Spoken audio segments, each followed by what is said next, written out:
भारत इस समय विश्व गुरु बनने की उस कगार पे आ चुका है, जहां पे आज विश्व को भी मानना पड़ेगा कि भारत विश्व गुरु था, है और रहेगा।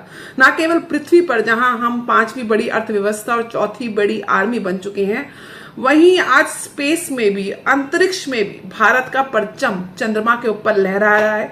भारत के साइंटिस्ट, इसरो के, इंडियन स्पेस रिसर्च ऑर्गेनाइजेशन के साइंटिस्ट ने वो कमाल कर दिखाया है जो ग्लोबल प्लेटफॉर्म पे कोई नहीं कर पाया।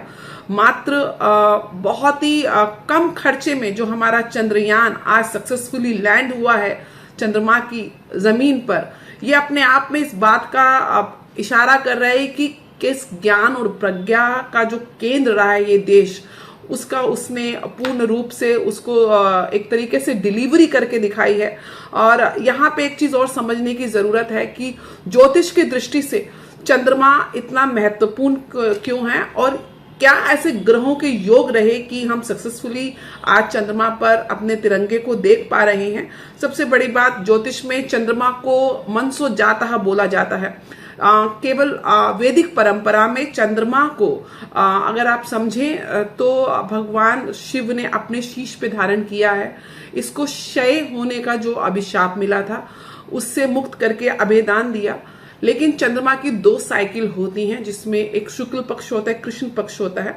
शुक्ल पक्ष को जिसको वैनिंग मून बोलते हैं, चंद्रमा बढ़ता है पूर्णमासी की तरफ, और जो कृष्ण पक्ष होता है चंद्रमा घटता है अमावस्या की तरफ। और ये जो 14 दिनों की साइकिल होती है, 14 से 15 दिन की लूनर जो साइकिल होती है, आज उसी शुक्ल पक्ष, आज सप्तमी की तिथि है। बहुत ही शुभ मुहूर्त है जिस समय ये लैंडिंग हुई है। और अब इसरो के पास ये 14 दिन है उस लूनर साइकिल के, जब सूर्य की ऊर्जा से हमारा जो रोवर है और जो वहां पे हमारा प्रज्ञान है, जो वहां पे हमारे लिए रिसर्च करेगा, हमारे लिए डेटा उपलब्ध कराएगा, ताकि हम साइंटिफिकली समझें कि चंद्रमा की सतह पर किस तरीके के खनिज मिलते हैं, वहां का वायुमंडल क्या है, वहां पे क्या स्थिति है तमाम। और सिस्मिक जो जोन होती है, हम ये समझते हैं कि ज्योतिष में अरसों से शास्त्रों में कहा जाता है कि चंद्रमा की स्थिति की वजह से ही जो मैग्नेटिक एनर्जी है अर्थ और मून की, उसकी वजह से ही जो हाई टाइड लो टाइड होती है उसको देखा जाता है। चंद्रमा को जल का कारक माना जाता है। चंद्रमा के नक्षत्र के हिसाब से ही आपको दशाएं मिलती हैं। आप जो सुनते हैं कि आपकी राहु की दशा चल रही है, मंगल की दशा चल रही है, वो दशा सिस्टम चंद्रमा के नक्षत्र से ही आपको मिलता है। आपका नाम अक्षर भी चंद्रमा के नक्षत्र से होता है। चंद्रमा को ज्योतिष में बहुत ही महत्वपूर्ण ग्रह माना जाता है।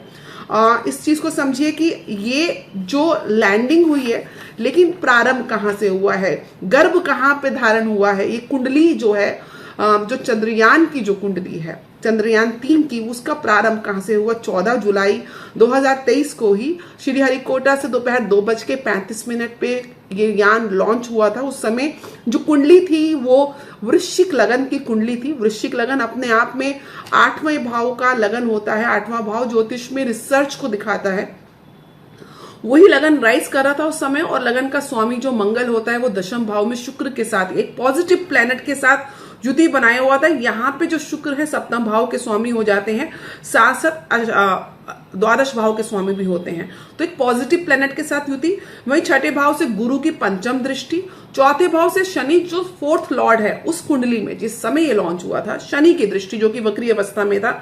तो एक बहुत ही पॉजिटिव युति, 70% पॉजिटिव। देखिए ज्योतिष में मैलेफिक और बेनिफिक, अशुभ और शुभ दोनों ग्रह होते हैं, दोनों की कॉम्बिनेशन को हमको सक्सेस के लिए देखना होता है।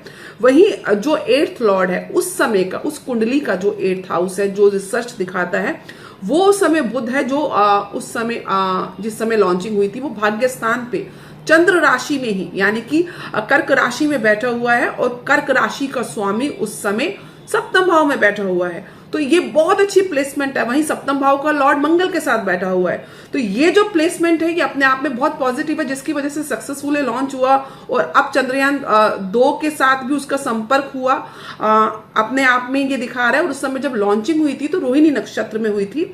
रोहिणी नक्षत्र चंद्रमा का उच्च राशि का नक्षत्र है। सबसे प्रिय नक्षत्र रोहिणी को माना जाता है। रोहिणी की आध्यात्मिक स्टोरी को समझेंगे तो चंद्रमा की जो 27 बीवियां थी, जिनको हम 27 नक्षत्र से एसोसिएटेड करते हैं, वहां रोहिणी सबसे प्रिय स्थिति उनकी पत्नी थी। तो चंद्रमा बहुत प्रसन्न होता है इस नक्षत्र में। और स्थिर नक्षत्र है ये। रोहिणी नक्षत्र बहुत ही ऑस्पिशियस नक्षत्र माना जाता है। इस नक्षत्र में कोई भी कार्यक्रम जब आप चालू करते हैं उसकी सक्सेस रेट तकरीबन 80 to 90% हो जाती है, जो हमको साक्षात आज अगस्त के महीने में देखने को मिल रही है। उस समय बुध और शनि का इत्तिसाल योग भी था, जहां पे बुध 8th लॉर्ड था और शनि जो था 4th लॉर्ड था, और शनि दृष्ट भी कर रहा है मंगल को और शुक्र को। तो ओवरऑल ये पोजीशन बहुत अच्छी है। अब हम बात करते हैं अभी की कुंडली क्या कह रही है, यानी कि 6 बजे की कुंडली क्या कह रही है।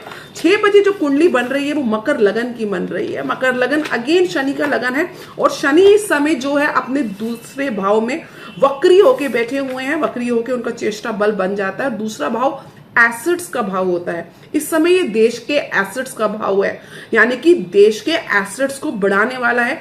निश्चय रूप से चंद्रयान के सक्सेसफुल लैंडिंग की वजह से भारत की जो आर्थिक स्थिति है वो कुंडली के हिसाब से और ज्यादा प्रबल होगी। जो आदरणीय मोदी जी कह रहे हैं कि हम तीसरे नंबर की इकोनॉमी बनेंगे, तो निश्चय रूप से उस टारगेट को अचीव करना हमारे लिए बहुत सहज हो जाएगा। कहीं ना कहीं प्लान कॉम्बिनेशन बताती है। और चंद्रमा इस समय तुला राशि, विशाखा नक्षत्र। तुला राशि अगेन शुक्र की राशि है, वायु तत्व की राशि है, और विशाखा नक्षत्र गुरु का नक्षत्र है। गुरु ज्ञान का कारक माना जाता है, उसमें गोचर कर रहा है। और इस समय एक्सचेंज हो रहा है चंद्रमा और शुक्र का। अब देखिए एक्सचेंज भी चंद्रमा और शुक्र का। शुक्र वैभव का कारक है, और चंद्रमा तो हम यान वहां पे भेज ही रहे हैं, जल का कारक है।